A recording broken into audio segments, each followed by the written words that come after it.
इतिहास साक्षी है। ये जो हमारी सनातन संस्कृति है, ये लाखों करोड़ों वर्ष से यथावत चली आ रही है। ये बात अलग है कि कभी इसके प्रभाव अधिक रहे, कभी कम रहे, लेकिन ये सर्वांश में पूर्णतः नष्ट भ्रष्ट पतित नहीं हुई है। और इसके मुकाबले जो अर्वाचीन संस्कृतियां हैं, रोम, मिस्र, यूनान, बेबोलिनिया, ग्रीस आदि आदि, ये काल के गराल में कबलित हो चुकी हैं, भस्म हो चुकी हैं। एक समय ये भी अपने चरमोत्कर्ष पर थीं, लेकिन अब इनके अवशेष भी नहीं मिलते। तो हमारी भारतीय सनातन वैदिक संस्कृति पहले भी उत्कर्ष पर थी, मध्यकाल में भी उत्कर्ष पे रही, और वर्तमान में भी उत्कर्ष पे है, और भविष्य में भी उत्कर्ष पर होगी। आज पूरा विश्व इस सनातन परंपरा की ओर ही दृष्टिपात किए बैठा है।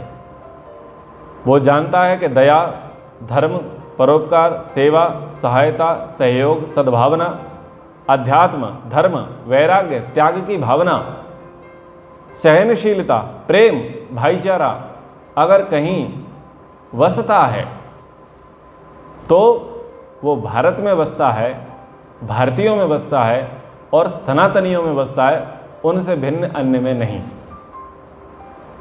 इसलिए मानवता की अगर कोई अंतिम आशा, अंतिम किरण अगर कहीं है तो ये सनातन परंपरा है। ये सब राक्षस तानाशाह लोग इतने बढ़ जाएंगे, और इनके बढ़ने के बाद में इनमें से जितने लोग भले लोग होंगे वो सब इसी के लिए त्राहिमाम करेंगे कि हे भारत भूमि, हे भारत की दिव्य संस्कृति, हे सनातन परंपरा, तू हमें अपनी शरण में ले ले। एक छोटा सा उदाहरण मैं देता हूँ। अभी कुछ महीने पहले आपने एक समाचार सुना होगा, अफगानिस्तान पर तालिबानियों ने हमला कर दिया।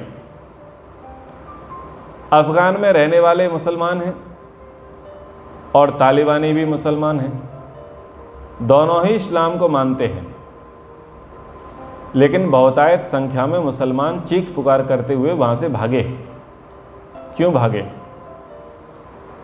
वो भागे जिनको अमन चैन पसंद है, जिनको दया, परोपकार, सद्भावना, सहयोग ये पसंद है, वो लोग भागे। दुनिया में जब ऐसे हाहाकार होगा, ऐसे त्राही त्राही मचेगी, ऐसे युद्ध होंगे, तब शांति की खोज लोग करेंगे या नहीं करेंगे? तब शांति की खोज होगी। और शांति किसकी गोद में होगी? शांति केवल और केवल भारत और भारत की संस्कृति की गोद में होगी, अन्य कहीं नहीं। इसलिए सब लोग हमारी गोद में आने वाले हैं। हमें अपनी गोद को बड़ा करना है, हमें अपने आंचल को विस्तार करना है, हमें अपने मन को बड़ा करना है, उदार मना बनाना है। और केवल इतने मात्र से काम नहीं चलेगा, शस्त्र और शास्त्र से हमें सुसज्जित रहना पड़ेगा, क्योंकि संस्कृति की रक्षा करने के लिए शास्त्र अत्यंत उपयोगी है, अत्यंत सहयोगी हैं। जहाँ ब्रह्म शक्ति और छत्र शक्ति एक साथ रहती है, वहाँ पर समाज का सही प्रकार से निर्माण होता है। और जब इन दोनों में परस्पर विरोध होता है तो समाज का विनाश हो जाता है। तो आगे राह बड़ी कठिन है। हमें सोते हुए नहीं रहना है, हमें जागृत रहना है, और केवल ऐसे वैसे जागृत नहीं रहना है, हमें बहुत तेज़ी से काम करना है। हमें शस्त्र में भी प्रवीण होना है और शास्त्र में भी प्रवीण होना है।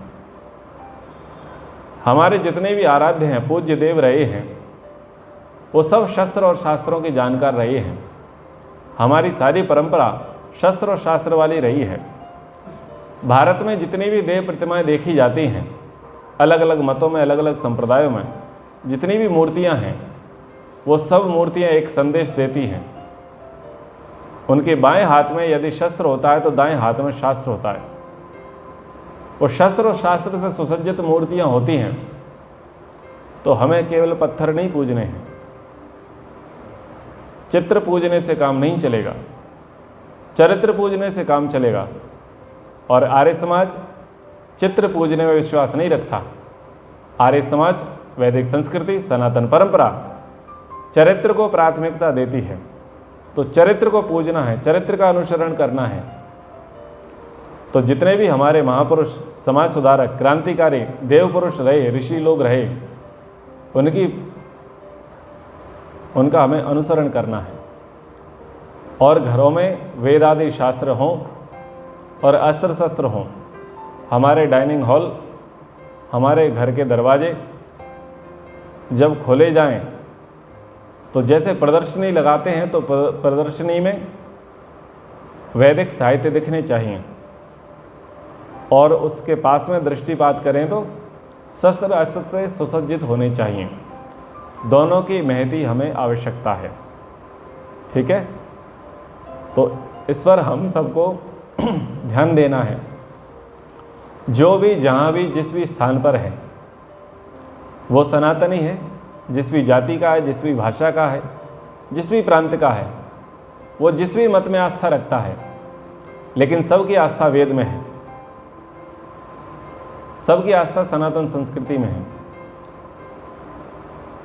तो इस कक्षा के माध्यम से जो भी सुन रहे हैं वो सुसज्जित रहें, सचेत रहें, जागृत रहें, क्योंकि अभी विलंब का समय नहीं है।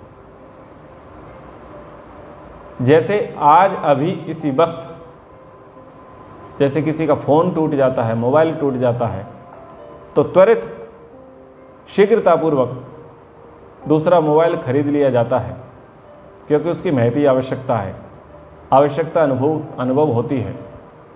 जैसे घर में सिलेंडर खत्म हो जाता है, गैस सिलेंडर, तो तुरंत ही उसके लाने का प्रबंध किया जाता है। ऐसे ही जितने भी लोग इस व्याख्यान को सुन रहे हैं, वो त्वरित इस काम को करें कि वेद आदि शास्त्रों को मंगावे और शस्त्र अस्त्र को भी मंगावे। तो प्रसंग अनुसार इस कक्षा के माध्यम से आप सभी के लिए ये बात कही है, इसको हल्के में ना लें, गंभीरता से समझें।